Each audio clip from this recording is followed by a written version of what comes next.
Cette émission est enregistrée juste avant d'être isolée dans la belle grande ville de Shawinigan.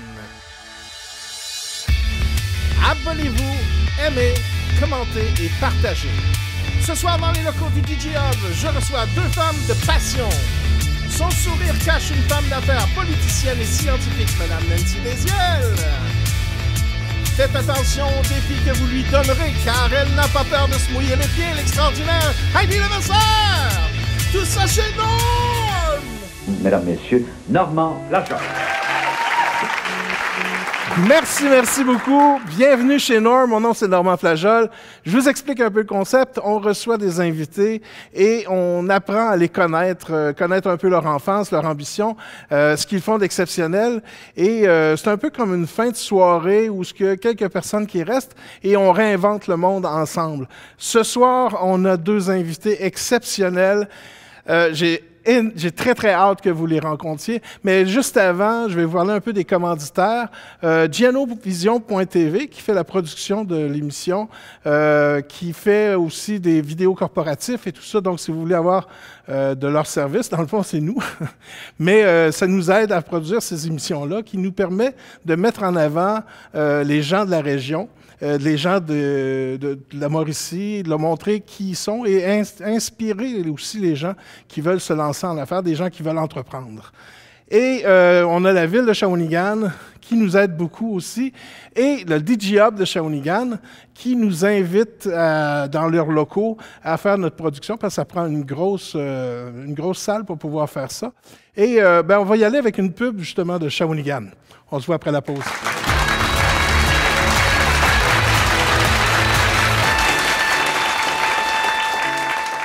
Pour mes achats d'été, je magasine à Shawinigan. Laissez-moi vous montrer tout ce que l'on peut trouver. Les commerçants locaux nous offrent une tonne d'exclusivité qui plaira à toute la famille. Le service que je reçois est chaleureux et adapté à mes besoins. Vous savez, à Shawinigan, c'est beaucoup plus facile que vous le pensez de trouver ce qu'on cherche. Et en plus, on stimule l'économie d'ici. Tout est à 5 minutes, ce qui me laisse le temps de profiter d'une belle fin de journée.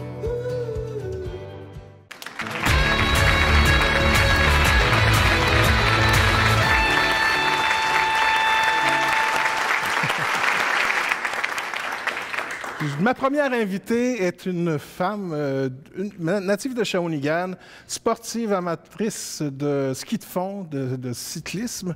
Et en tout cas, je ne veux pas trop vous en dire parce qu'elle en a beaucoup raconté. Mesdames et messieurs, commencez tout de suite à applaudir Madame Nancy Desiel. Salut Nancy, ça va bien? Bienvenue chez Norm. Bien, merci pour l'invitation. Ça fait plaisir. On a eu bien de la misère à se trouver une date en commun, mais je pense que ça vaut la peine. Les gens vont avoir beaucoup de plaisir à te rencontrer. J'aimerais savoir, premièrement, tu es une fille de Shawinigan et à un moment donné, tu es partie de Shawinigan.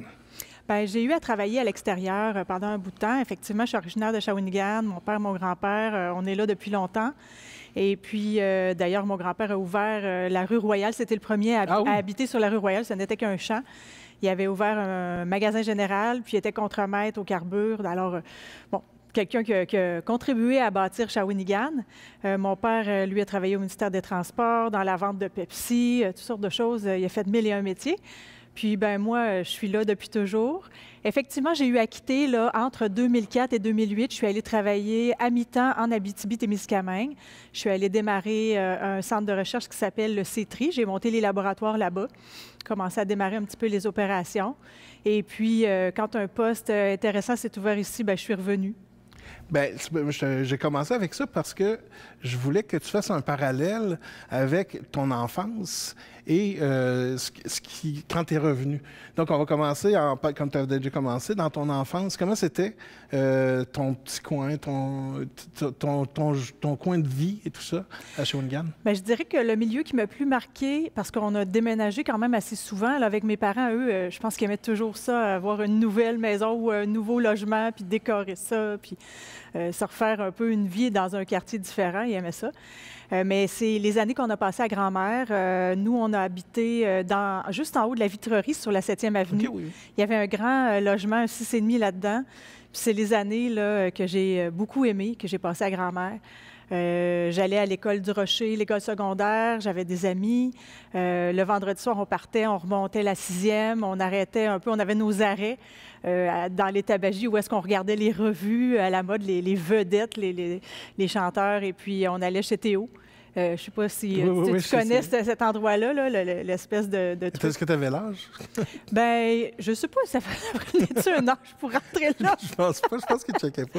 Bon, OK, je ne sais pas s'il y avait un âge, mais chez Théo, c'était des machines des jeux vidéo. Les jeux vidéo. Oui, c'est ça, il n'y avait pas de boisson, rien. Là. Oui, je me rappelle. Donc, au bout de la 6e... Parce qu'il y avait un Théo, c'était une taverne. Ah oui, bon... Là, j'y allais. Non, là, c'était pas le même Théo. Alors, ben oui, c'est ça, c'était une belle partie de mon enfance. Tu as parlé de regarder les artistes et tout ça, les chanteurs. C'est quoi ta musique que tu écoutais dans ce temps-là, toi? Moi, j'aime beaucoup la musique. Dans ce temps-là, je dois dire, dans ma jeunesse, là, il y a eu l'âge d'or des groupes où c'était 4-5 garçons avec des cheveux en soleil, là, comme Platinum Blonde ou Duran Duran. Oui. Ça, j'avais bien aimé. Quand j'étais jeune, je dirais 12-13 ans. Et un petit peu plus vieux, là, c'était Pink Floyd. Vraiment, le groupe qui a marqué mon adolescence, c'est Pink Floyd et Metallica. Et Guns N' Roses, et AC/DC, j'aimais ça, le rock, là, tu sais, il fallait que ça passe. C'est quand même des groupes, à part Platinum Blonde, c'est encore des groupes qu'on entend régulièrement à la radio. Hein. Effectivement. C'est un bon choix musical. Oui, bien, puis aujourd'hui, ben, j'aime beaucoup, beaucoup la musique. J'écoute toutes sortes de musique, ça dépend de l'humeur du moment, puis ce que je fais. Quand je travaille au Cénet, puis je dois travailler tard, pour pas manquer de jus, ce que je fais, ben je mets du classique, souvent quelque chose d'instrumental au niveau violon, Bach, ou ça peut être Mozart, tout ça, puis ça défile, puis il me semble que ça travaille bien. Mais je dirais que la majorité du temps, j'aime beaucoup le jazz vocal, là, avec les chanteuses de jazz, ça j'aime beaucoup, beaucoup. C'est ce que j'écoute la plupart du temps. Puis bon, quand on veut se revigorer ou s'entraîner, bien là, à ce moment-là, je remets les tunes des AC/DC et etc. là, qui viennent avec. Au niveau, on va aller au primaire, quelles étaient tes activités, tout ça? Parce que est-ce que tu savais déjà que tu étais attiré vers les sciences et tout ça déjà là? Moi, puis... Tu sais, nos parents font toujours des livres où est-ce qu'ils inscrivent ce qu'on rêve de faire, ce qu'on souhaite faire. Puis, aussi loin que je remonte, c'était soit scientifique ou astronaute ou médecin. Je pense que les sarraux, ça m'attirait. J'étais très curieuse. Il y a quelque chose que j'ai jamais dit à mes parents. Bien, maintenant, ils le savent, là, mais quand j'étais jeune, ils ne le savaient pas. Je partais en vélo. J'aimais déjà beaucoup, beaucoup le vélo. Je n'avais pas le droit de m'éloigner, mais finalement, il y a un bout de temps où on habitait dans le coin de la rue Boisvert, là, dans le coin de Sainte-Croix. Puis, je partais en vélo. Je descendais en bas de la ville, j'allais à la bibliothèque. Je vais passer 1 heure ou 2 là, à consulter les livres, à regarder qu'est-ce qu'il y avait. Puis j'avais tellement hâte de pouvoir aller dans la bibliothèque des adultes pour avoir plus de choix, plus de livres. Alors j'ai toujours beaucoup aimé la lecture. Fait que ça, je pense que ça a façonné, ça a répondu à ma curiosité. Mais très longtemps, j'ai pensé que je serais astronaute. Ah oui? Alors, oui, c'est un rêve, je pense, qu'il a pu se poursuivre jusqu'à 12-13 ans, effectivement. Puis à un moment donné, on se rend compte qu'une navette spatiale, il y en a une, puis il n'y a pas beaucoup d'appelés, mais peu d'élus. Alors, il y en a pas beaucoup, j'ai changé mon rêve pour autre chose, mais je dois dire que ce que je fais, là, j'adore ça. Je suis une passionnée de mon travail. Mais avec toutes les technologies qui sortent, on ne sait jamais. Peut-être que tu vas y aller quand même. Bien, contrairement à ce qu'on pourrait penser, j'ai pas tellement le goût d'y aller. Maintenant,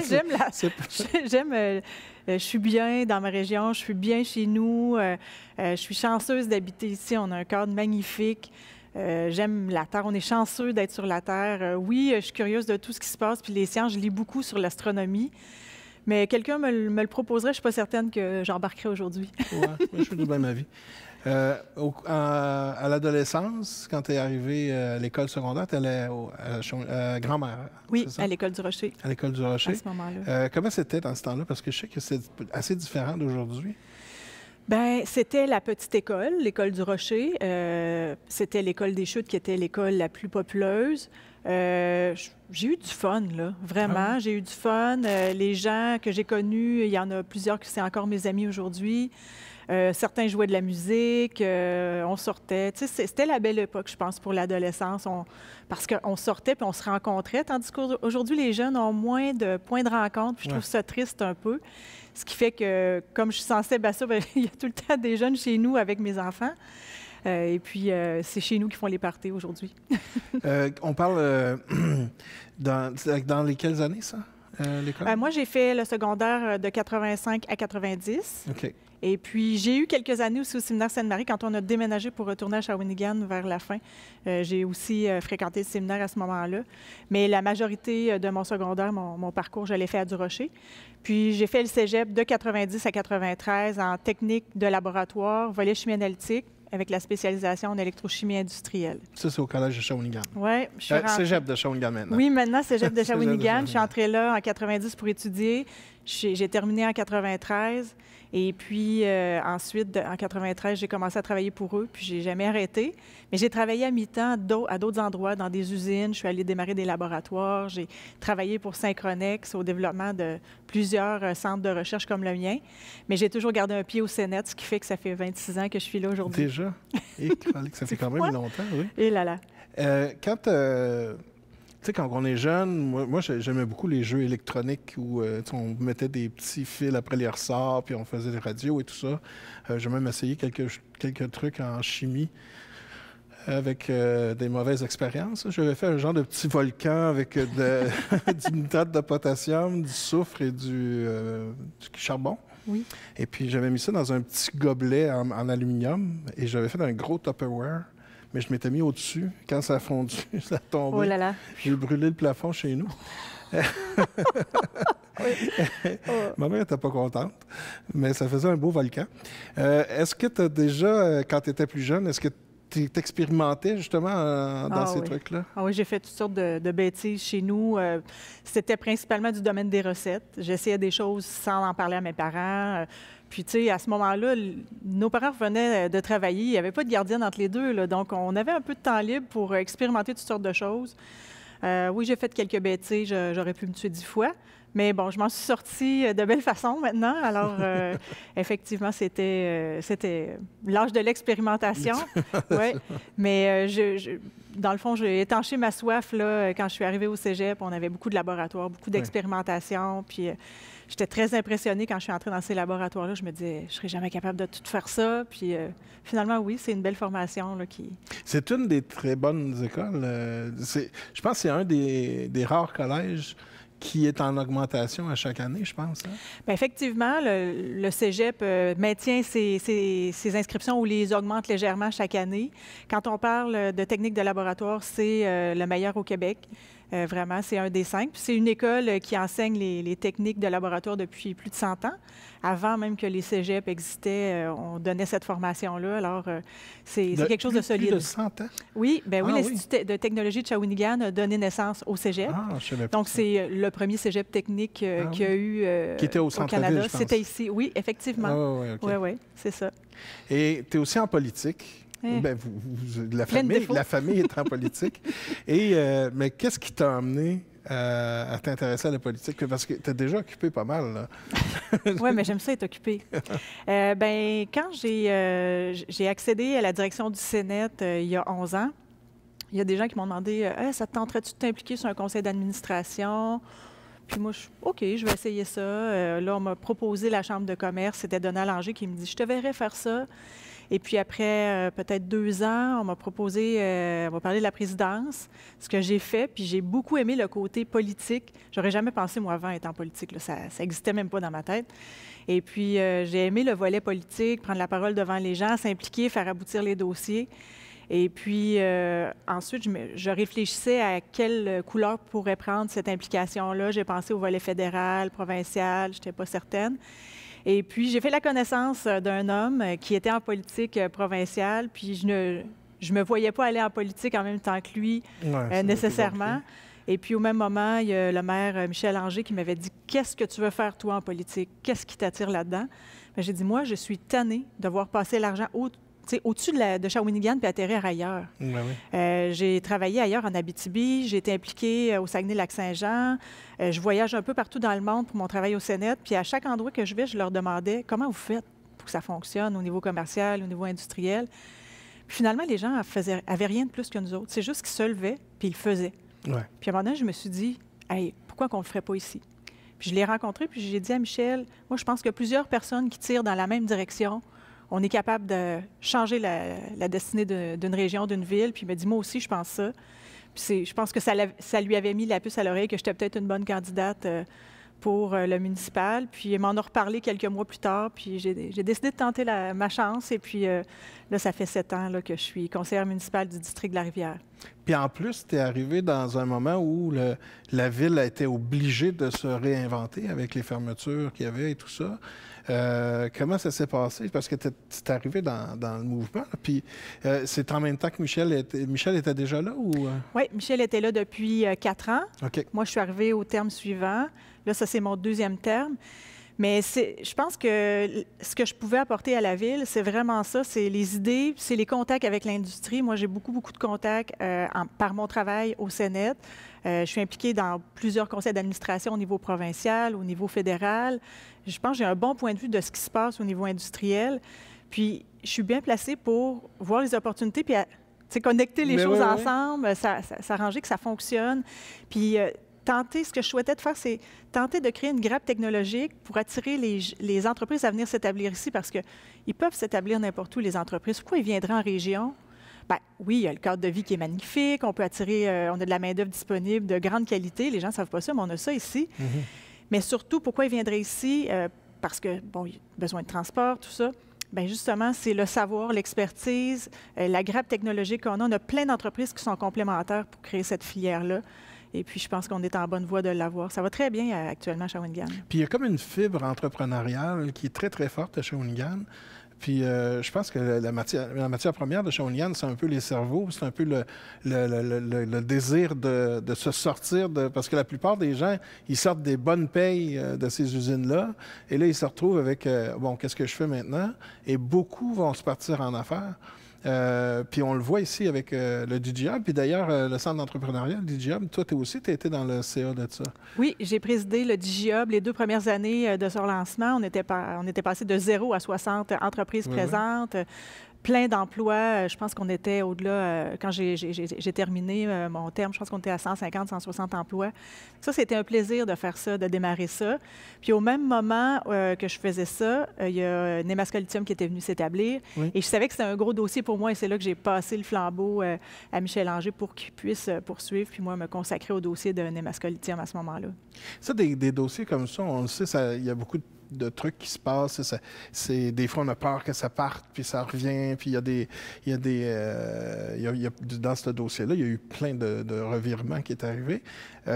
Comment tu te sens, toi, là-dedans? Parce que c'est quand même quelque chose que, tu sais, je me rappelle, la première fois que c'est arrivé, je t'avais entendu en parler, tout ça, mais tu dois quand même avoir un attachement à ces projets-là? Bien, au projet de Nemaska Lithium, c'est certain que par le Sénat, on est vraiment très fiers de ce qu'on a accompli. On les a aidés à développer certains brevets, on les a aidés à avancer leurs procédés, on les a aidés à piloter pendant 1 an. C'est certain qu'ils ont une équipe solide, mais ce qu'on a apporté, on est fiers de l'avoir fait. Je reste convaincue que Shawinigan est l'endroit où ça va se passer. Ouais. Il faut savoir que quand on démarre un procédé comme ça, non seulement il y a la mine à démarrer, ce qui coûte très cher, mais de démarrer un nouveau procédé qui est souvent perçu comme risqué par rapport au reste du monde qui va investir dans ce projet-là, c'est tout un défi. Mais ce qu'on a créé, les gens le voient, et il faut savoir que ce projet-là a été coté comme étant le plus vert au monde, le projet de production de lithium, et ça a une grande valeur. Alors oui, là, pour le moment, il y a des recherches de capitaux, tout ça, c'est en structuration. Moi, j'ai confiance que ça va aboutir. Et oui, on est très attachés à ça. Puis il faut savoir qu'au Sénat, 85 % de ce qu'on a fait depuis 10 ans, on l'a rendu au marché. La moitié dans des entreprises de la région, nouveaux produits, nouveaux procédés, création de jobs, c'est que c'est pas toujours su. Mais on travaille avec beaucoup d'entreprises d'ici et on en a partout ailleurs au Québec et au Canada. On est toujours très fiers de faire ça. Je sais qu'au Sénat, vous touchez à peu près à tous les genres d'entreprises, dont le Trou du Diable, que je pense que vous avez aidé aussi dans certains trucs. Bien, au niveau du Trou du Diable, on a collaboré parfois avec eux. C'est resté des collaborations d'aide technique, là, plus ponctuelles. Mais effectivement, premièrement, on a un attachement à notre Trou du Diable national. On est fiers de ce qu'ils font. Puis, on a travaillé avec d'autres microbrasseries. Alors oui, on sent qu'il y a un petit peu de nous autres là-dedans, mais autant comme citoyens. Mais ce qu'ils ont réussi, c'est vraiment par eux-mêmes qu'ils l'ont réussi. Puis on est fiers de ça. Puis moi, j'avais fait des capsules dans le temps. Et il y avait des tests qui se faisaient pour décontaminer les sols et tout ça. Le fait que la ville de Shawinigan, les gens qui arrivent ici aujourd'hui ne peuvent pas croire ça, mais la ville de Shawinigan a déjà été une des villes les plus polluées au Canada. Mais vous avez contribué justement à aider à ce que partout en Amérique, on puisse décontaminer ces sols-là et tout ça. On a travaillé à des technologies de décontamination des sols qui utilisent entre autres l'électrochimie. Et également d'autres que c'est de la désorption thermique qu'on travaille actuellement avec une entreprise de Belgique. Il va y avoir un projet pilote qui va se faire ici à Shawinigan. On souhaite contribuer à faire une vitrine pour la décontamination des sols pour une future zone d'innovation qui sera située sur où étaient les grandes usines de Shawinigan. Donc, il y aura un projet, là, en tout cas, on espère là, qu'il va émerger de ça. On travaille fort là-dessus, sur le futur, là, un futur quartier innovant de Shawinigan. Oh, wow. Plusieurs entreprises là, sont dans ce projet-là. C'est vraiment... On a hâte de vous présenter ça. On n'a pas le droit d'en entendre parler? Là, je ne peux pas donner trop de détails actuellement. On ne veut pas vendre la peau de l'ours avant de l'avoir tué, mais on court après. Dans les trucs les plus exceptionnels, les plus peut-être bizarres que vous avez eu à travailler, dont tu peux parler, ce serait quoi? Oh mon Dieu, on fait tellement de choses. On a développé des adjuvants pour les vaccins, des antiviraux, des particules pseudo-virales, des bières, des fromages. On a développé des systèmes de traitement d'eau avec lesquels se promène le Cirque du Soleil quand il va en Asie-Pacifique. On a développé des procédés industriels. Oh mon Dieu, ça touche à tout. On nous a déjà dit parce que il y a quelques années, on travaillait sur des projets, puis on ne savait pas, on travaillait un peu à l'aveugle, on savait les molécules, puis un peu, mais on ne savait pas avec quelle entreprise on travaillait, puis on nous a dit, vous avez travaillé sur un des plus grands succès commerciaux d'Estée Lauder. On le suit après. Donc, on travaille sur plein de choses, puis on met toujours la même passion.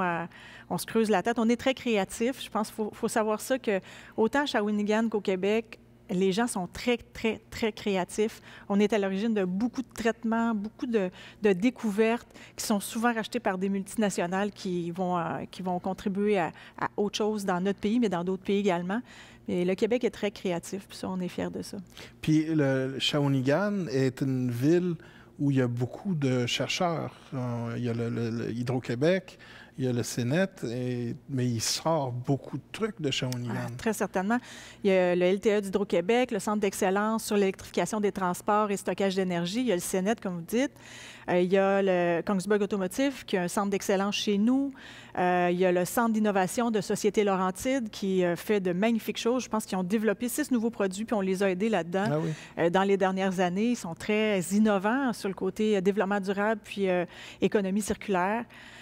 Puis là, je suis certaine que j'en oublie quelques-uns, mais c'est effectivement, pour la population qu'on a, beaucoup de gens hautement qualifiés ici à Shawinigan.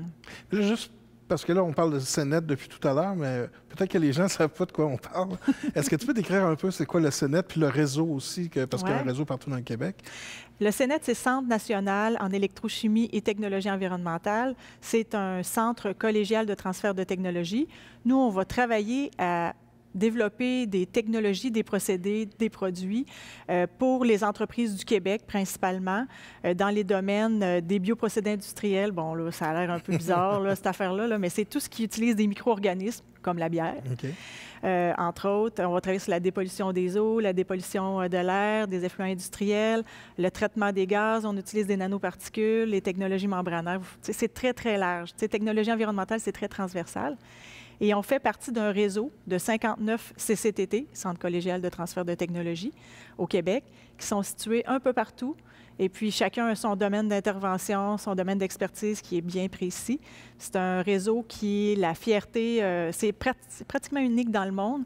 C'est 1600 experts qui travaillent, on fait peut-être 4 à 5 000 projets chaque année avec 7 à 8 000 entreprises. Et quand le Canada a vu ce qu'on faisait ici au Québec avec ça, ils ont décidé de développer leur réseau. Le réseau canadien a intégré certains centres québécois. Et là, ils ont pour volonté d'en ouvrir 200 là, dans les 10 prochaines années. Wow! Ouais. Donc, bon, bien, ça. oui, c'est ça. Quand je dis qu'on est créatif, c'est ça, là. Mais quand moi, j'ai visité un peu vos laboratoires, puis je pense que vous avez eu d'autres laboratoires aussi c'était-tu temporaire ou c'était... Et on était originalement là, dans le cégep de Shawinigan. Oui.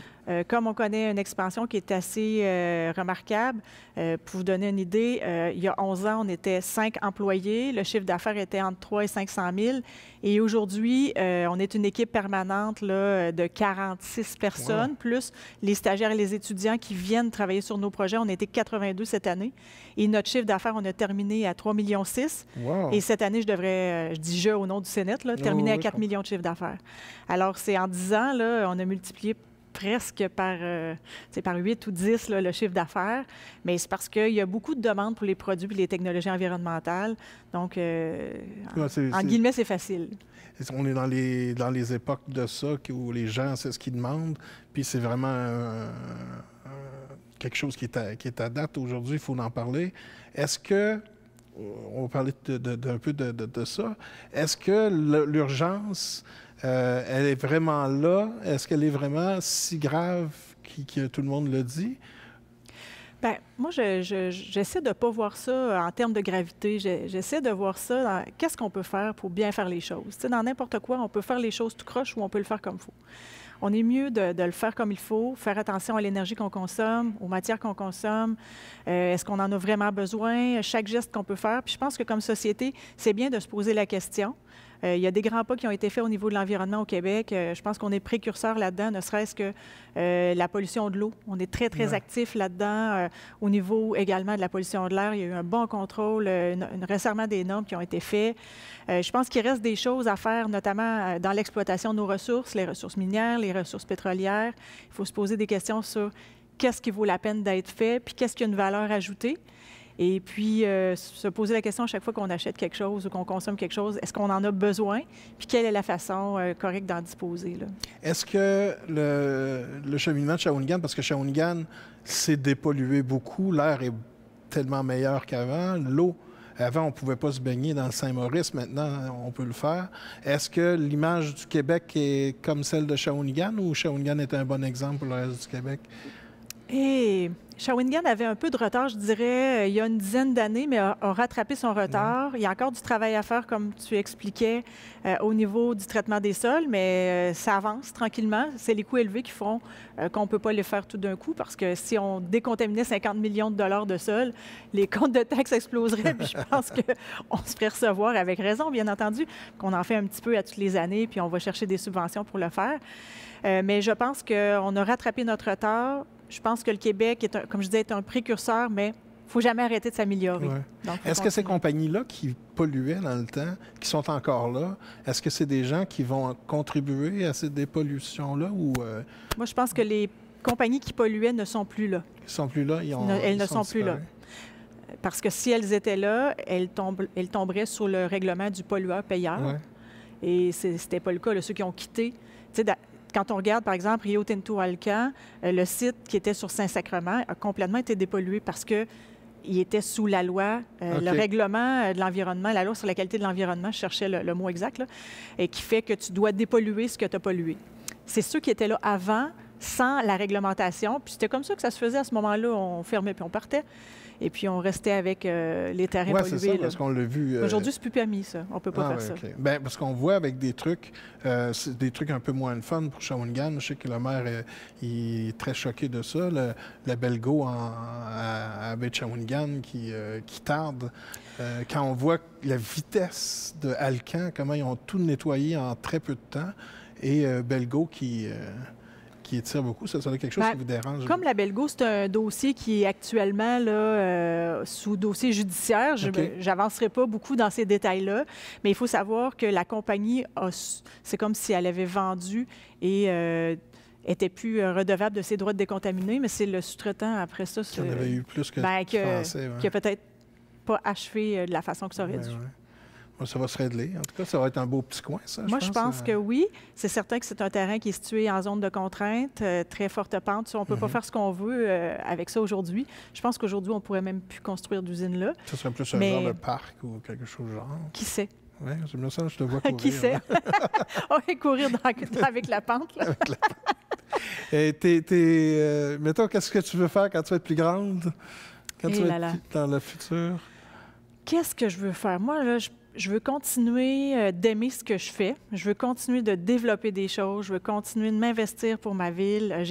J'ai plein d'offres pour aller faire de la job ailleurs, des beaux défis. Mais moi, je pense que c'est ici que ça se passe, le futur, mon futur ici. J'espère toujours faire... Bien, je veux contribuer positivement. Là, il y en a qui me disent « Ah, si tu faisais telle chose, tu ferais plus d'argent. » C'est pas ça que je veux. Ce que je veux, c'est avancer un peu le développement de ma ville, puis contribuer là, à créer des jobs chez nous. C'est vraiment ça que je veux. Je me rappelle, on a eu des conversations à un moment donné. Quand même, tu as une famille et tu dois faire travail famille, tu dois tout balancer ça. Ouais. Est-ce que c'est quelque chose qui est facile ou... Bien, ce que ça fait, c'est je suis toujours occupée.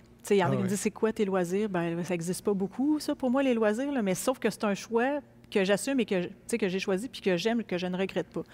C'est certain que j'essaie le plus possible d'être là pour mes enfants. Ils sont quand même grands maintenant, là. Mais le dimanche, je fais mes repas pour la semaine. Je trouve qu'ils mangent des repas faits par leur mère, c'est ça, là, le bonheur, là, puis d'avoir un dessert fait par sa mère, que ça sente bon quand on entre dans la maison. Puis quand moi, je ne suis pas là, j'essaie que leur père soit là. On va se relayer. Quand ils ont des événements importants, on est là. S'ils ne filent pas, moi, ça va arriver que je vais tout annuler ma journée parce qu'il y a quelqu'un qui ne file pas, puis je vais rester avec lui ou avec elle. Donc, ma priorité, ça reste mes enfants. Puis à quelque part, ce que je fais, je le fais parce que j'aime ça, mais aussi un peu pour eux. Puis je pense que pour eux, ils sont bien avec ça, là, et ça va bien. Ils sont attirés vers la politique, les pas chimie? Du tout. Pas du tout. Pas tout. Ah, non. Eux autres, ils me disent, c'est tes trucs, ça, maman, ça. Nous autres, ça ne nous intéresse pas. J'ai ma fille qui travaille au niveau des ressources humaines au CIUS, qui a fait une technique en comptabilité puis un bac là-dedans. J'ai mon fils, qui, lui, est mécanicien de véhicules lourds dans une compagnie de la région, fait le chiffre de soir. Puis, j'ai mon plus jeune qui va avoir 18 ans là, dans 2 semaines, qui, lui, étudie au cégep, qui n'est pas trop décidé encore ce qu'il va faire, là, mais qui avance tranquillement pas vite. Je suis sûre qu'il va arriver à quelque chose de très bien. Et là, tu as vécu les dernières élections vraiment intensément, parce qu'on te voyait avec ton compagnon très souvent. Est-ce que ça t'a donné un peu plus le goût d'aller en politique provinciale ou fédérale? Bien, la politique, c'est la politique, mais je reste convaincue que l'endroit où on peut avoir des effets significatifs rapidement est très précis. Pour moi, ça reste le niveau municipal. Fait que jusqu'à maintenant, j'en ai eu des propositions de plusieurs, bien, pratiquement la majorité des partis, des petites discussions verbales comme ça, à un moment donné, des approches de « ça te tenterait-tu? » Puis à chaque fois, j'étais très, très flattée. Puis, mais à chaque fois, bien, parfois au début, c'était ma famille. Après ça, c'était le contexte. Puis non, je ne prévois pas changer de niveau de politique. Puis il faut se dire les choses. À chaque élection, je me repose la question, est-ce que je peux encore apporter quelque chose de bien pour ma ville? Est-ce que je peux encore avancer des dossiers? Ou j'ai fait le tour, puis c'est le temps de laisser du sang neuf. J'ai un mandat et demi de fait, puis je sens que j'apporte encore des choses. Puis à la prochaine élection, je vais me poser la question 1 an, quelques mois avant, en me disant, est-ce que j'ai encore quelque chose à apporter? Puis si oui, bien, je serai là. Parfait. Est-ce que... Attends, je retrouve ma question. Je me sens embarqué dans ta réponse. Dans les projets que vous avez prochainement, là, on est en mars, début mars. Est-ce qu'il y a des choses qui s'en viennent, qui vont être là? On va essayer de sortir pour le mi-mars, mais si jamais il y a des trucs qu'on peut annoncer aux gens, là. Bien, je dirais que le Cénet, comme je disais, on était dans le cégep. C'est vrai, j'ai bifurqué en parlant tout à l'heure. Puis on est sorti à l'extérieur de nos locaux pour complètement tout refaire le Cénet. On est passé de 500 mètres de laboratoire à 1125 mètres de laboratoire. Non, c'était 700 mètres à 1125 mètres. Puis là, on est rentré dans nos nouveaux locaux, puis on s'apprête à inaugurer ces locaux-là. Alors, d'ici quelques semaines, on devrait inaugurer les locaux du Cénet. On va inviter les médias, bien entendu, à assister à cette inauguration-là. On espère pouvoir compter sur nos députés, sur quelques ministres pour venir couper le ruban, puis vous montrer ça. Mais je dois vous dire qu'on est déjà petits, dans ces locaux-là et je suis en train de planifier déjà le prochain agrandissement. Ah oui, déjà. Oui. Et vous êtes en face du manège militaire, c'est ça? On était là pendant la relocalisation. Okay. Là, on est revenu au cégep dans des locaux totalement refaits et agrandis. Vous êtes revenu au cégep. Oui, parce que l'objectif d'être au cégep, ce qui est bien, c'est qu'on est près des professeurs, on est près des étudiants, c'est des échanges très dynamiques. Il y a l'équipe du cégep qui est là pour nous supporter dans la gestion et l'administration. Puis je pense que c'est un facteur très important. Puis la dynamique, je dirais que c'est synergique entre le cégep et le CNET. Puis on veut garder ça comme ça. J'ai une question que je voulais te poser tout à l'heure qui m'était partie, mais là, je vais m'en rappeler. Du point de vue d'un entrepreneur, quand un entrepreneur va faire affaire avec vous, comment ça fonctionne au niveau, il vous engage, au niveau des brevets, au niveau comme ça? Qu'est-ce que, mettons qu'un entrepreneur veut savoir un peu comment ça fonctionne, qu'est-ce que tu peux dire à ce niveau-là? Nous, quand on rencontre un entrepreneur, on discute avec lui, puis on essaie de trouver quel est son vrai problème ou quel est son souhait, à quoi il veut arriver, comment. On va regarder les programmes d'aide financière qui s'offrent à lui pour venir travailler avec nous, parce qu'il faut se le dire, il y a 11 millions d'équipements, c'est de la main-d'œuvre qualifiée qui a quand même des coûts importants. Et on va chercher, parfois les projets là, peuvent coûter quelques milliers de dollars à des centaines de milliers de dollars, puis dans des très gros projets, ça peut aller jusqu'à quelques millions de dollars quand on a un projet sur plusieurs années. Alors, on va le guider dans les subventions, aller chercher, on va rédiger la demande, on va l'envoyer. On a quand même un beau taux de succès, de réussite dans l'obtention de ces subventions-là. Et ensuite, on va travailler avec lui. Si l'entrepreneur paie pour travailler avec nous, il garde la propriété intellectuelle de ce qu'on développe. Et il peut travailler sous secret professionnel ou il peut aller chercher un brevet. Il y a des brevets qui sont déposés plusieurs fois par année dans lesquels on est, tout comme, par exemple, ceux avec Nemaska Lithium. Il y en a quelques-uns que nos chercheurs figurent à l'intérieur de leur brevet. Mais si dans un autre cas, on travaille, on a une idée, on la développe entièrement par nous-mêmes, puis que là, on la rend prêt au marché, là, on va la vendre. Et là, on va demander à ce moment-là... des entrepreneurs qui sont prêts à faire vivre. Oui, mais c'est très minoritaire. C'est très minoritaire. Oui, je dirais que 98 des projets qu'on fait sont vraiment avec des entreprises pour les besoins des entreprises. On est un peu comme le maillon entre ce qui se fait à l'université, un peu plus fondamental, des fois un peu appliqué, mais nous, on va prendre ce qui se fait là et puis on va développer, faire la mise à l'échelle, le rendre transférable directement en entreprise. On va aider au démarrage du procédé, former les gens et puis des fois les aider même au niveau de la commercialisation. Alors, on est vraiment impliqué dans... C'est la fin de la chaîne d'innovation, si je peux dire. Est-ce que, comme dernière question, là, est-ce que tu as eu un ou plusieurs moments Eureka où vous avez découvert quelque chose que vous avez vraiment fait comme « wow, ça c'est... » Des moments Eureka, je n'ai plein au CNET. Vraiment, on fait une centaine de projets chaque année avec 60 à 70 entreprises et des institutions de recherche. On en a plusieurs. Moi, là, à chaque fois que je vois qu'on a un nouveau produit, un nouveau procédé, la construction d'une usine, parce qu'on est passé là, c'est Eureka. C'est vraiment Eureka. Puis quand je vois aussi tous les étudiants qui viennent, j'ai des étudiants de l'Espagne, de la Chine, du Mexique, de l'Algérie, du Maroc, de l'Iran. On en a de partout. Ils viennent chez nous pour apprendre. Parce qu'on a des équipements spéciaux, parce qu'on a de l'expertise spéciale, ces gens-là viennent chez nous pour apprendre. Alors ça aussi, c'est des Eureka. On forme la relève de demain. Il y en a une portion qui retourne dans son pays, mais il y en a beaucoup qui restent, qui s'établissent au Québec, qui s'établissent à Shawinigan, qui contribuent au développement de notre ville. Puis ça, c'est très précieux. Puis les Eureka, moi, je suis plus au niveau des partenariats puis de la gestion de l'équipe. Les Eureka, c'est mes chercheurs, c'est mes assistants de recherche, c'est mes techniciens. Moi, je suis toujours admirative dans ce qu'ils font. C'est une belle équipe. On rit, on a du fun, c'est dans le respect. C'est 47 de femmes, 53 d'hommes. Pas parce qu'on a cherché, parce que c'était les meilleurs au moment où on les a embauchés. C'est tout dépendant des moments. Entre 10 et 13 nationalités qui travaillent ensemble à Shawinigan, en français. Leurs maisons sont ici, se sont établies ici. Tu sais. C'est tout des Eureka pour moi, tous ces facteurs-là. Mais il y a de quoi être fier, puis je te remercie beaucoup de nous donner cette fierté-là chez Shawinigan. Très belle entrevue, hein? Merci, Normand. On parlait tout à l'heure de conditions, de la nature et tout ça. Et puis, on a une deuxième invitée qui a ça à cœur. Et j'aimerais ça que tu accueilles avec moi, mademoiselle, madame Heidi Levasseur.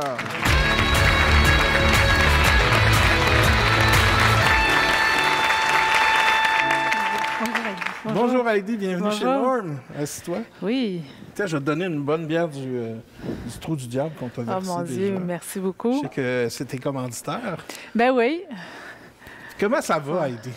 Ben ça va super bien. Très occupée? Très occupée, oui. Tu as un projet. On va revenir à toute ton enfance et tout ça, mais il faut que je commence tout de suite en parlant de ton projet parce que c'est fou. Tu veux, puis en plus, on va laisser le monde sur ça. On va y revenir plus tard, ça va juste les énerver un petit peu.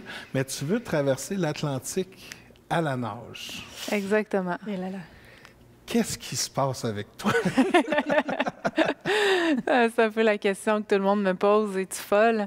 Mais en fait, moi, depuis que je suis jeune, que j'ai la natation dans le cœur. C'est dans mes tripes, ça m'habite. Puis... Ça a été un bon cheminement avant d'en arriver à l'Atlantique, mais c'est vraiment un objectif de vie. Puis c'est vraiment quelque chose que, depuis que je suis jeune, que je veux faire quelque chose qui n'a jamais été fait. Justement, on va s'en aller à ta jeunesse. Ouais, c'est on va y revenir tantôt, juste pour regarder un petit... que le monde reste jusqu'à la fin. Ta jeunesse, premièrement, tu viens de où? Je suis native de Québec. Québec, OK, parfait. Et j'ai nagé, évidemment, dans ce coin-là, avec le programme sport-études. À quel âge tu as commencé à nager?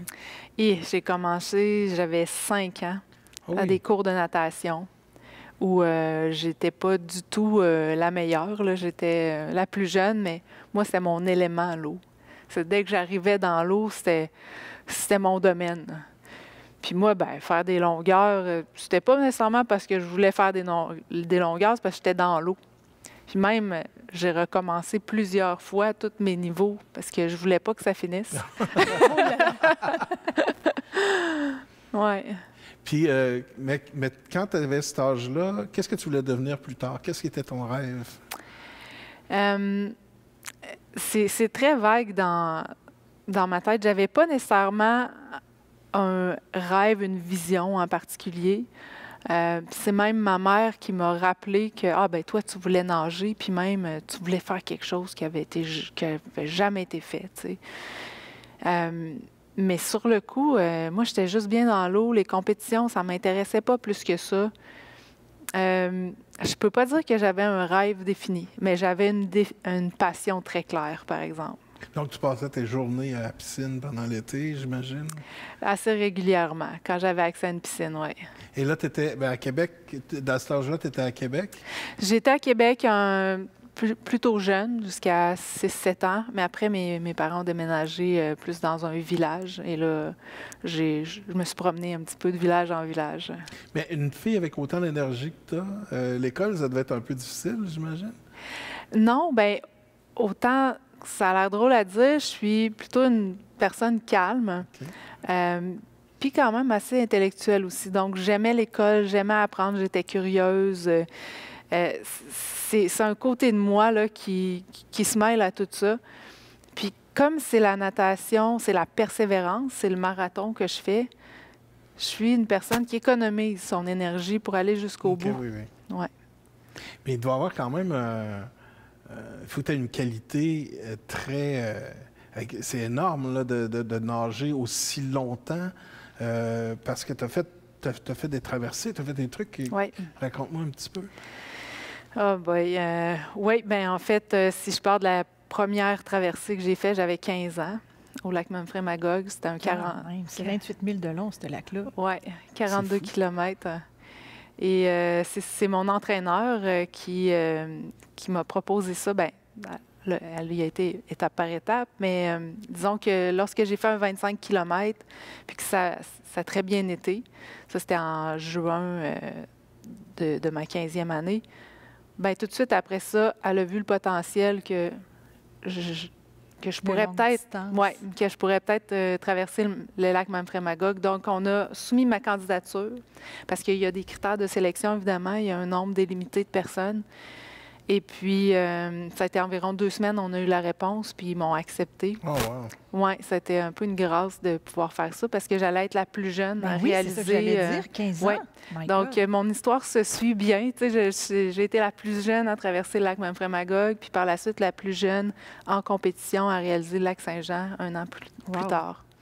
Et pendant que tu nages, c'est peut-être une question niaiseuse, mais à quoi tu penses? Est-ce que tu penses à quelque chose? Bien oui, je pense à beaucoup de choses. Puis ça, c'est évolutif avec la vie. Hein? Puis, c'est aussi comme... Ça va dépendre des périodes ou de la longueur de l'événement. Donc, plus c'est long, plus je vais entrer comme dans une zone de méditation. OK. Mais ça prend un petit bout de temps. Ça prend quelques heures à en arriver là. Puis après ça, ben il peut y avoir... je ne suis pas infaillible, je ne suis pas Bouddha, donc il va y avoir des moments plus difficiles où là, je vais peut-être un petit peu perdre le focus, où là, je vais commencer à avoir les bras lourds, où ça va être plus difficile. Et puis là, c'est toujours de rester bien centré à quoi je pense. J'ai des questionnements, donc j'essaie d'être attentive, donc le plus possible à ce que je vis dans le moment présent, puis à veiller à continuer d'avancer. Donc que ce soit des fois parce que je peux avoir un déficit, par exemple, en sel. Et là, je vais prendre plus d'électrolytes. Ou si j'ai faim, c'est drôle à dire, mais oui, je vais avoir faim. Ben oui, il faut que je mange aussi. Il faut que je sois attentive à qu'est-ce que j'ai besoin. Donc, j'ai plusieurs éléments que je peux demander à mon équipe qui m'accompagne.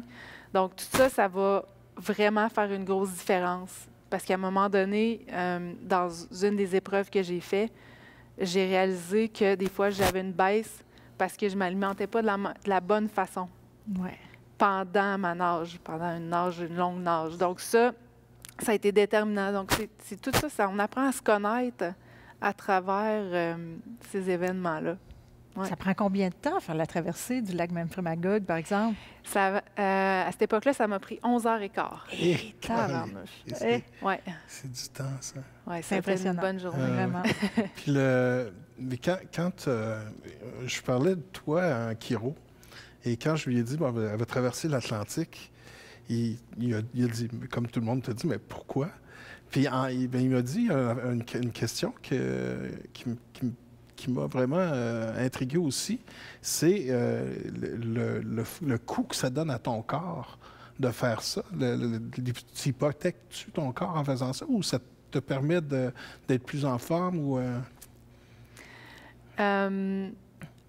de faire la longue distance comme ça? Est-ce que c'est quelque chose qui va te donner plus de force pour le futur ou c'est quelque chose qui t'hypothèque un peu ton futur? Moi, je pense pas que ça hypothèque mon futur. Présentement, de tout ce que j'ai vécu, il y a eu des bonnes épreuves, mais j'en suis toujours ressortie plus forte. J'ai jamais regretté.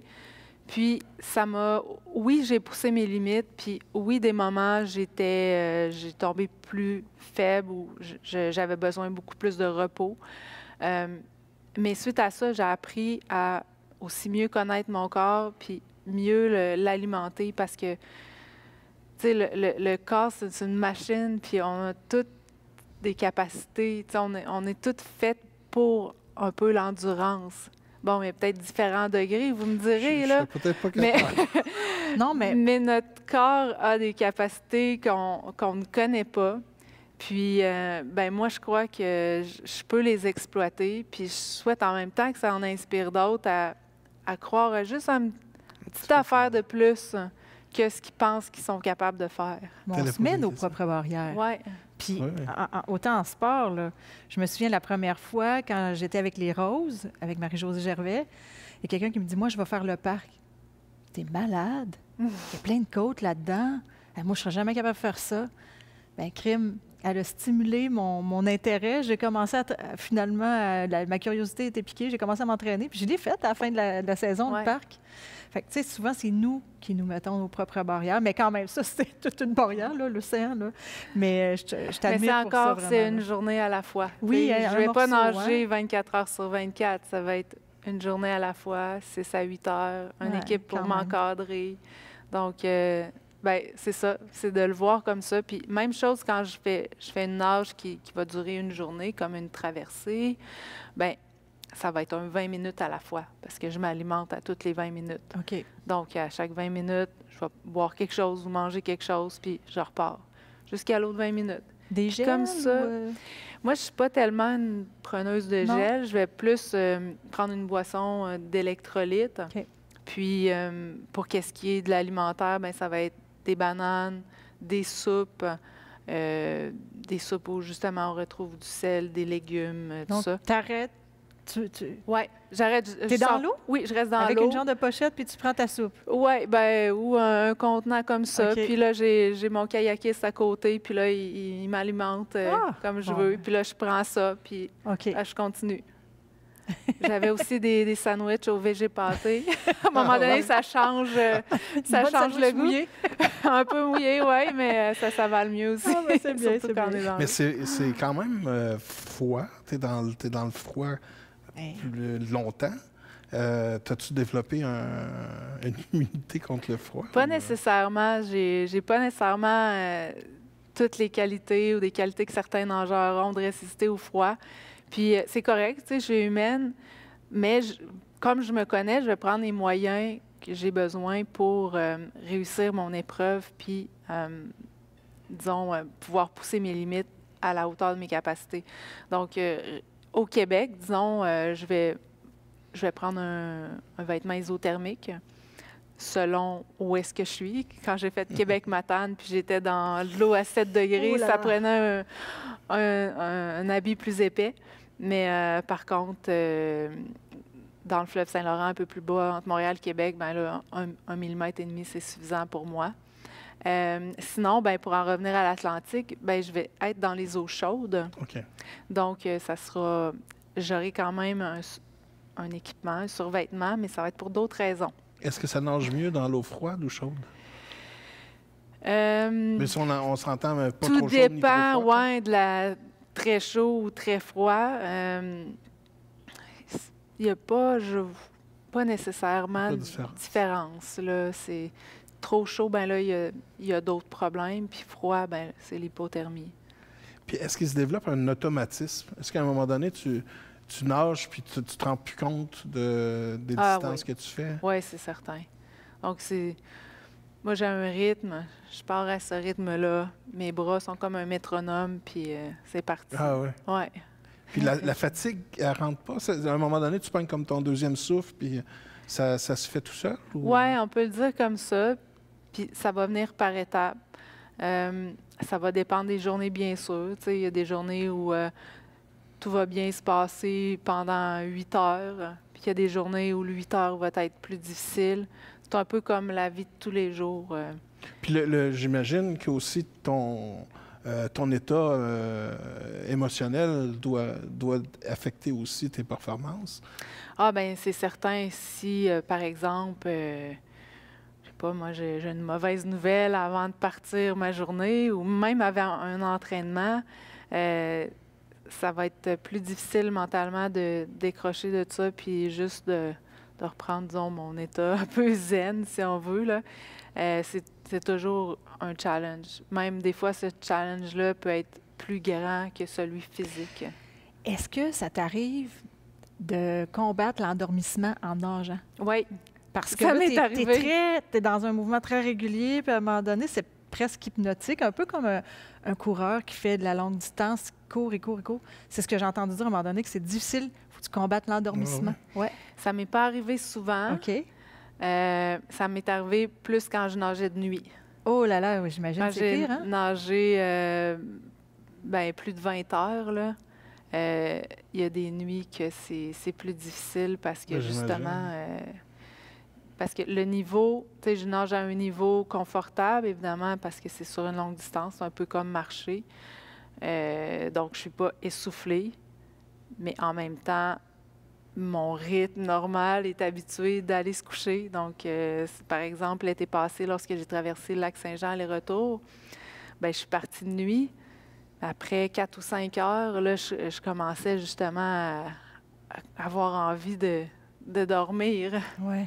Mais dès que le soleil revient, dès que la lumière allait. du jour arrive, c'est une transformation. C'est assez impressionnant. Vraiment, là, ça prend moins d'1 heure. Puis là, tout d'un coup, revitalisé. Puis, OK, j'ai encore le goût de nager. Puis tout ça. OK. C'est passer à travers ce bout-là.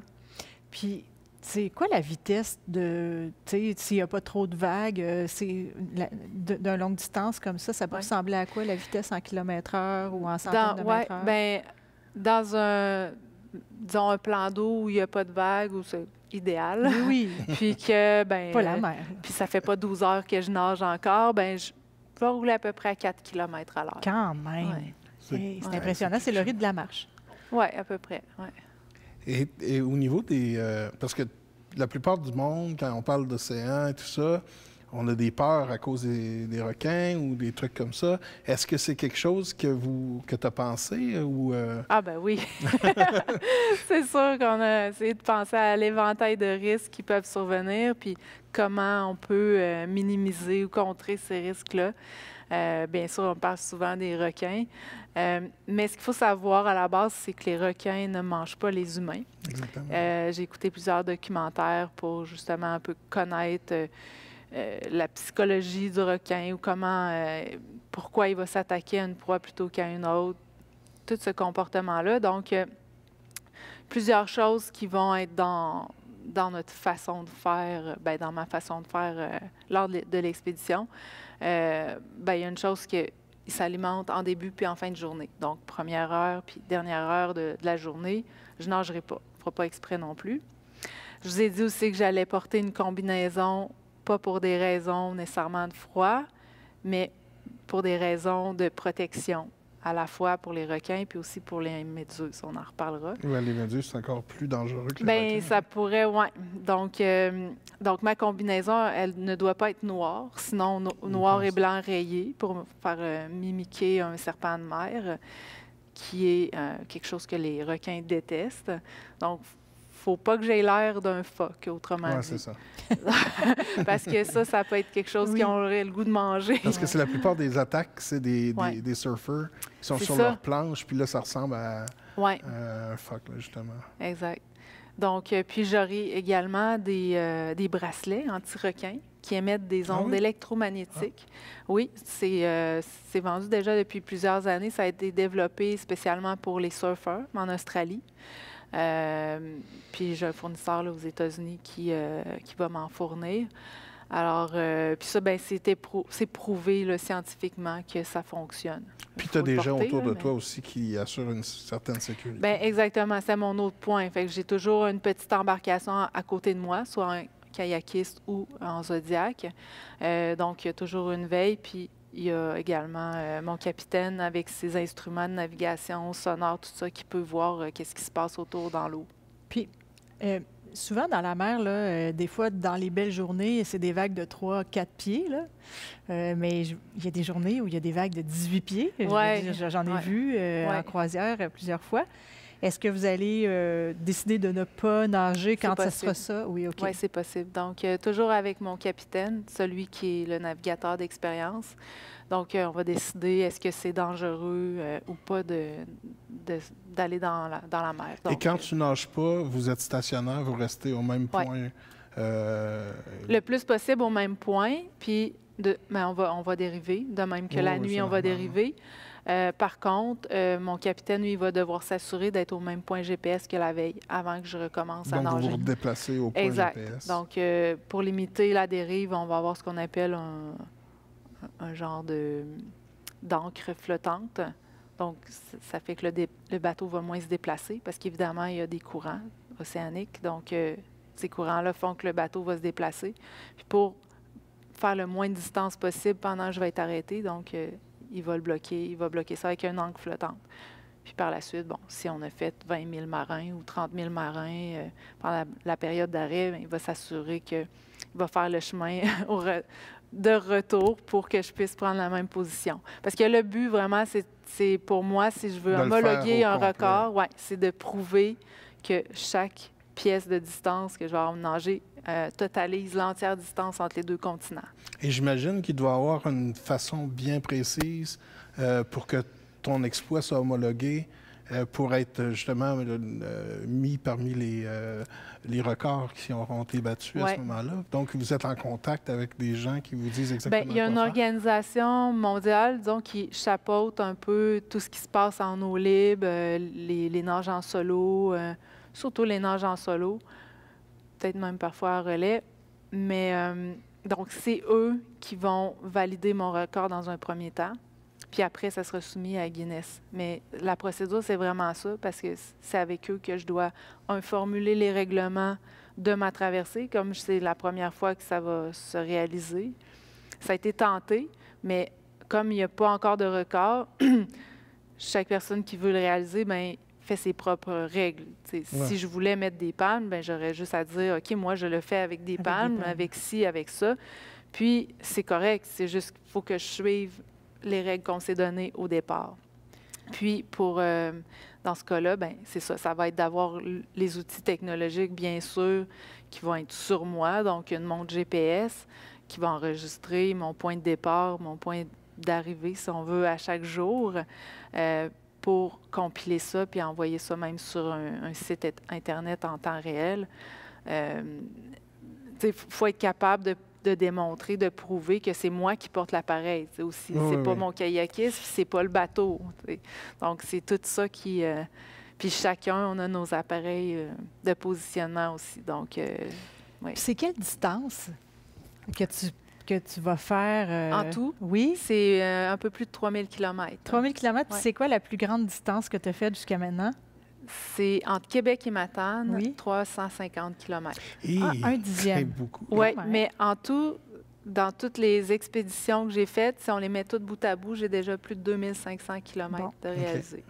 Ça, c'est sans compter l'entraînement. Et comme tu me disais, excuse-moi. Non, je ne veux pas me substituer à toi. Là, non, mais comme tu m'as déjà dit, mais toi, en réalité, c'est 8 heures à la fois. Ben oui, c'est ça, c'est pas 3000 km, c'est le nombre de kilomètres que tu fais en 8 heures. Exact.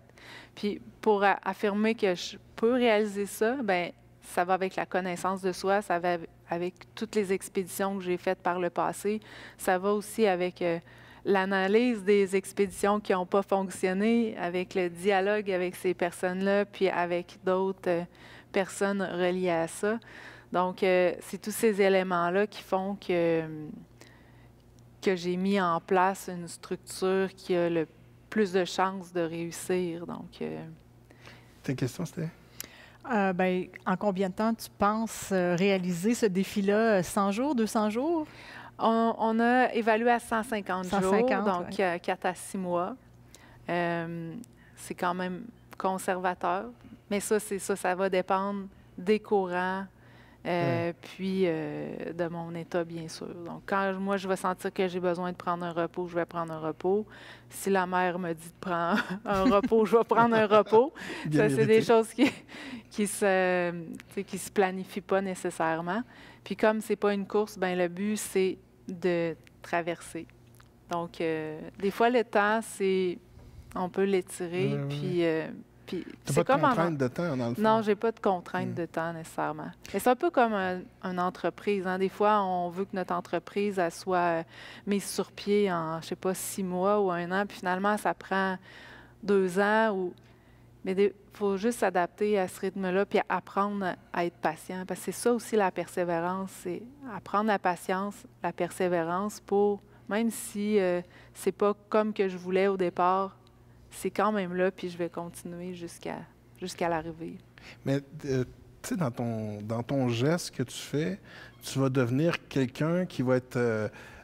moi, quand j'encourage les jeunes à partir en affaires ou faire des trucs, je leur dis souvent, regarde, c'est pas si pire que ça, ce que tu veux faire. Il y a quelqu'un qui a marché sur la Lune. Maintenant, moi, je vais te dire, il y a Heidi qui a traversé l'Atlantique. Mais toi, tu te prends quoi comme exemple pour te motiver? Parce que tu es comme la plus motivée que je peux imaginer. Tu sais, quand on t'a vu pour la première fois, Marc-Antoine puis moi, on a fait comme... Ben voyons, c'est bien big. À un moment donné, tu es arrivé puis tu as dit, je le fais. Ouais. D'où tu prends toute... C'est fou, là.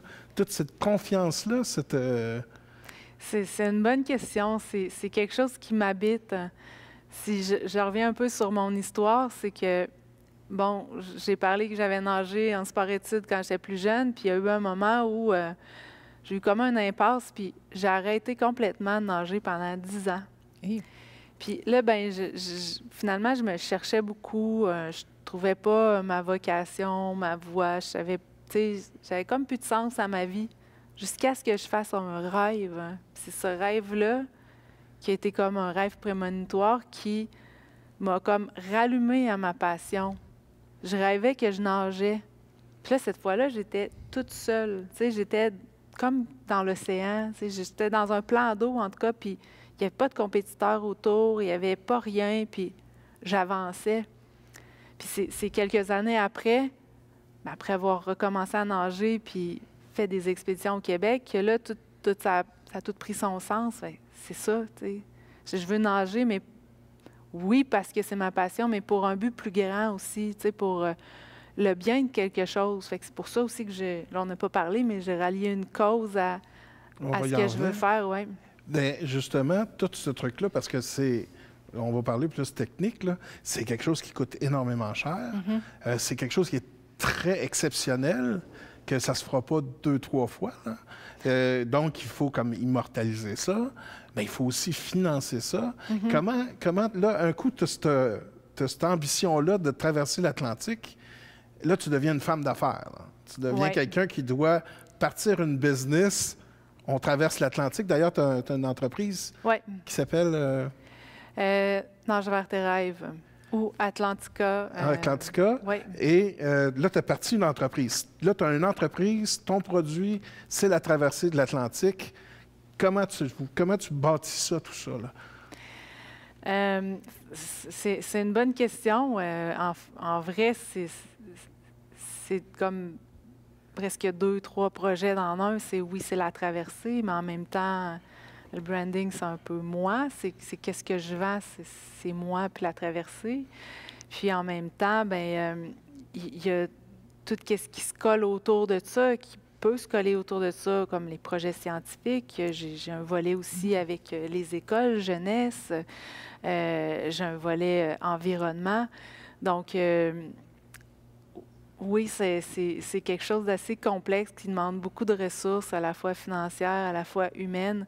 Puis, un des défis là-dedans, c'est aussi de bien s'entourer, tu sais, d'avoir les personnes aux bons endroits pour réaliser tout ça. Mais j'en ai encore beaucoup à apprendre sur l'entrepreneuriat. Je pense que tu vas apprendre beaucoup dans cette aventure-là. Est-ce que c'est difficile de convaincre les gens de ce que tu dis que tu vas vraiment le faire, puis de convaincre des gens d'embarquer dans ce qu'on peut voir, nous, comme une folie. Toi, c'est une passion, mais des fois, nous, parce que nager ça, moi, je suis pas capable. Mais est-ce que tu te dis, est-ce que tu dois travailler fort pour convaincre ces gens-là, ou tu as les gens qui allument? Parce que nous autres, on a allumé tout de suite quand on t'a vu. Tu étais contagieuse. On avait quasiment le goût d'aller nager avec toi. mais on t'aurait nuit plus que d'autres choses. Mais bon, est-ce que c'est difficile? Convaincre les gens, c'est-à-dire allumer la passion. De ceux qui vont t'accompagner, parce que je sais que tu as des gens autour de toi. Là. Oui. C'est plus d'aller convaincre pour le financement. C'est ça qui est difficile. Mais convaincre des partenaires de travailler avec moi, de collaborer, ça, c'est beaucoup plus simple parce que, justement, je suis une personne de cœur, puis c'est ma passion qui rayonne. C'est pas nécessairement... le but final ou c'est pas un but financier ou quoi. Oui, c'est ça. Donc là-dessus, je suis une personne assez spontanée. Tu sais, je vais facilement m'enthousiasmer. Ah, ben là, j'ai rencontré telle personne. Puis, mais souvent, tu sais, j'ai pas nécessairement tout le background ou la connaissance pour travailler plus, disons, rationnel en affaires. Donc, c'est pour ça que j'ai besoin de gens pour faire cette partie-là. Mais convaincre, je dirais, à 2 niveaux. C'est convaincre que je suis capable de le faire, c'est facile. Souvent, je fais juste en parler, puis les gens me croient. Parce que je me crois, parce que je le sais que j'ai la capacité de le faire. Mais maintenant, pour aller chercher les bonnes ressources pour l'accomplissement, ben là, il y a un peu plus d'épreuves à vivre. Mais tu as un peu cette magie-là parce que je t'ai posé la question comme s'il pourrait avoir un doute, mais nous, on n'a aucun doute quand tu en parles. On le sait que tu vas le faire. Tu sais. On le sent. Ça se peut pas qu'elle n'y aille pas jusqu'au bout.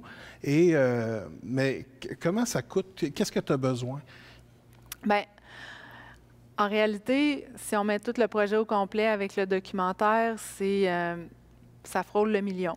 Oh, il y a une partie qui peut être financée à même le film qui va être réalisé.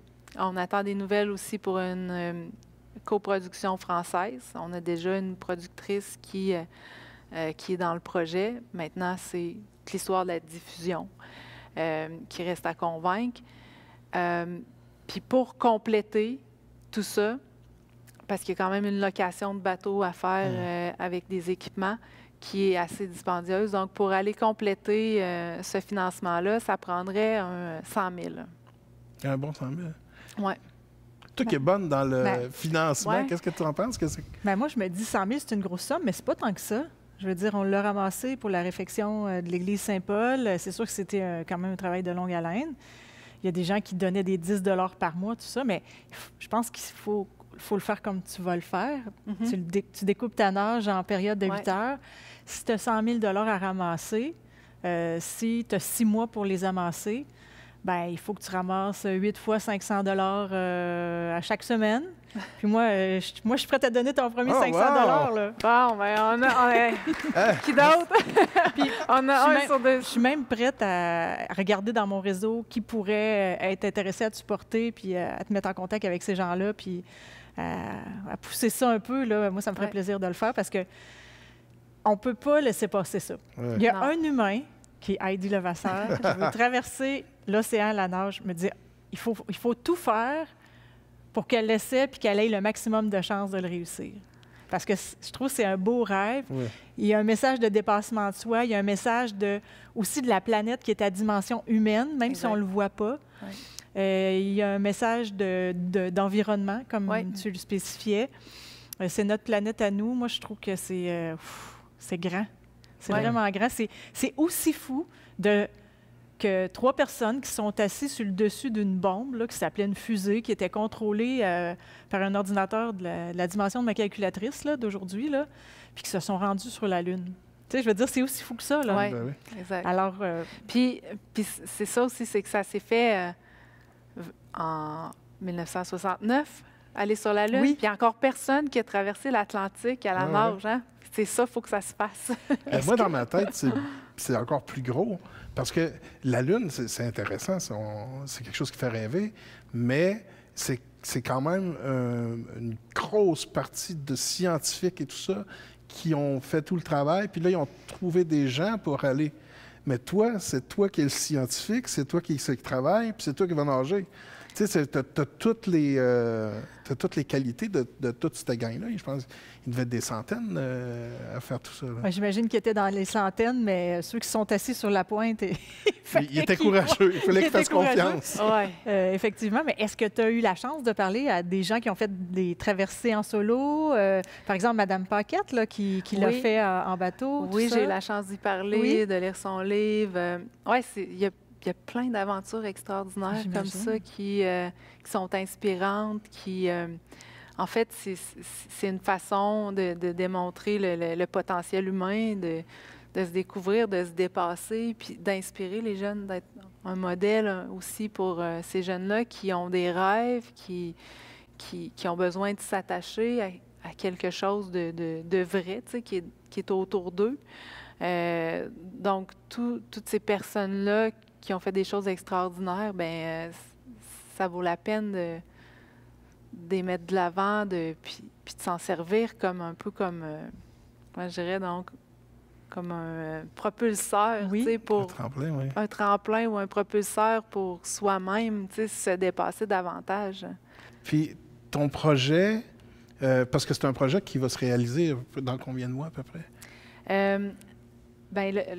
Le but, c'est de partir en décembre. En décembre? Puisque je pars de l'Afrique vers le Brésil.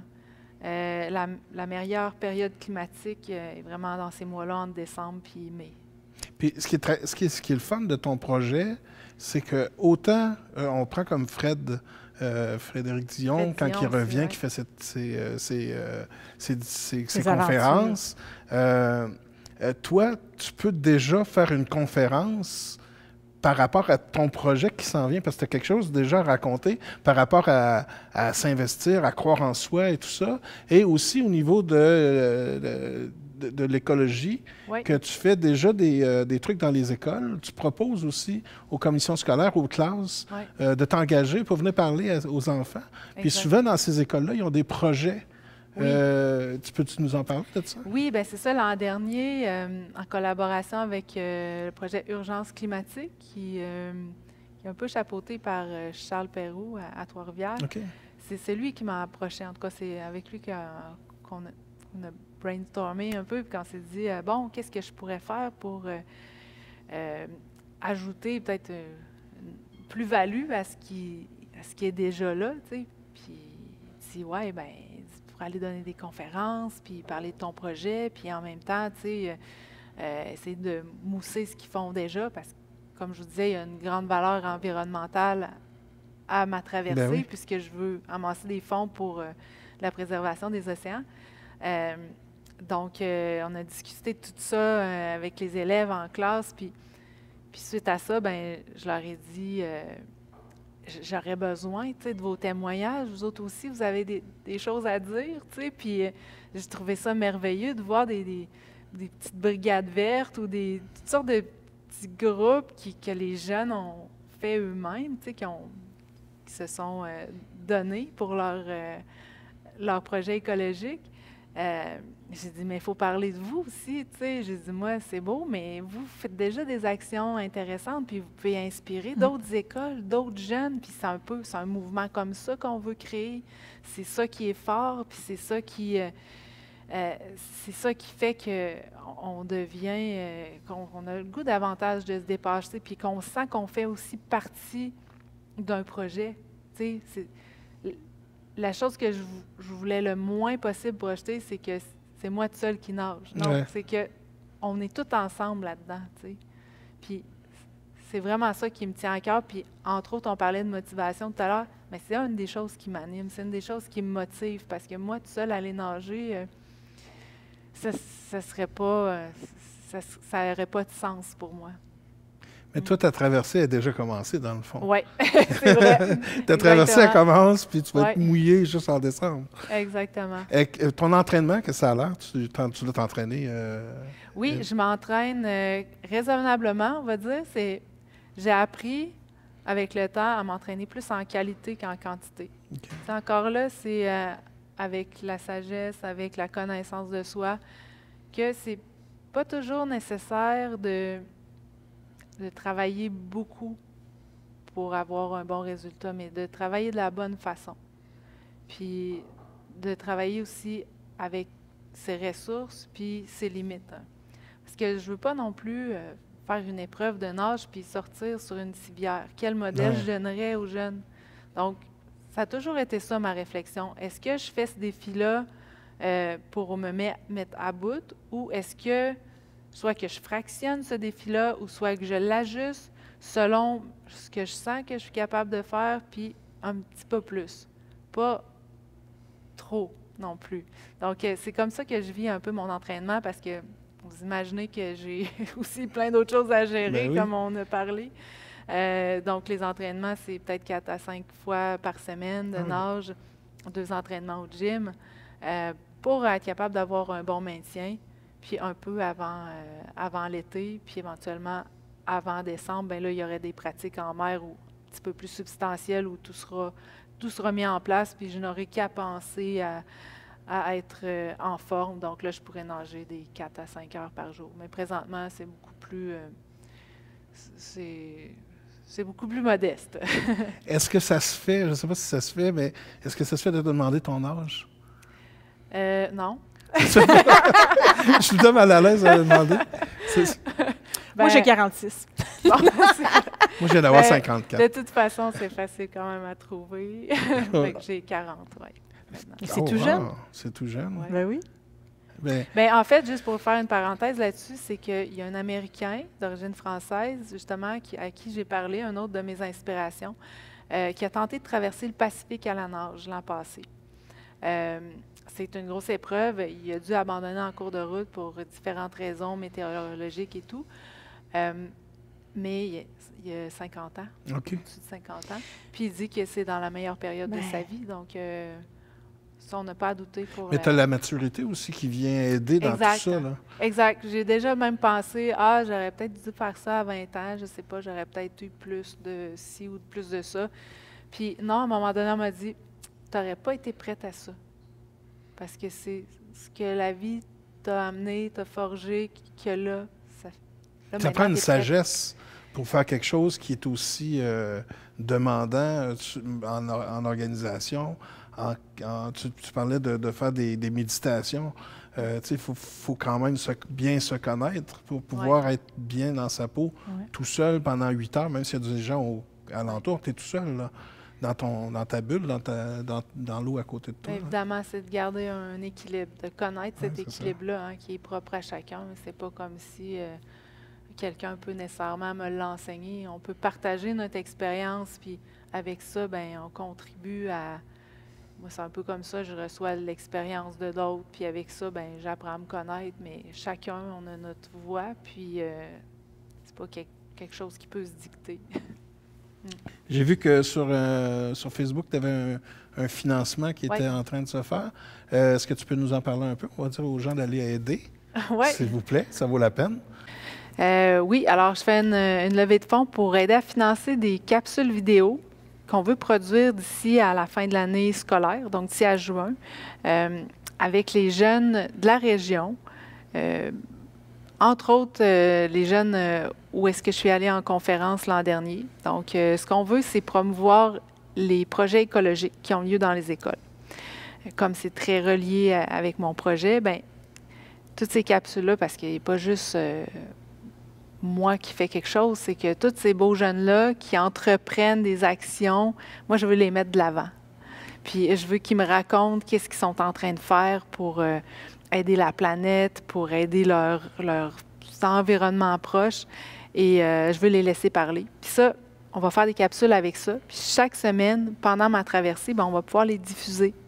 Donc, à la fois, ça va alimenter les réseaux sociaux de mon projet, puis ça va être un sujet là, qui devrait aussi inspirer d'autres écoles à entreprendre des projets comme ça, ou même ça peut nous aider à trouver d'autres écoles qui font pareil, puis à ce moment-là, eux autres aussi, on va les publier, puis comme pour faire une chaîne positive de projets éco-responsables, une chaîne qui en entraîne un autre.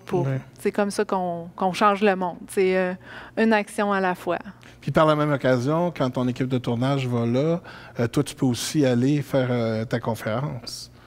Oui, dans les écoles où je suis peut-être pas allée, oui, c'est une très bonne idée. Donc, je lance l'appel. S'il y a des écoles qui veulent participer à ça, appelez-moi, je suis disponible et je vais aller parler à vos jeunes. Puis en retour, on va les faire parler. Dans toute cette aventure-là, il y a des gens qui peuvent t'aider côté argent, mais est-ce qu'il y a des moyens aussi autres qui peuvent t'aider, comme en commandite de certains équipements que tu as besoin? Oui, certainement.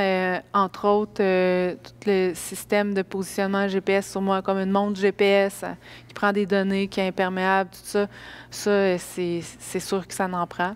Des équipements vraiment de qualité.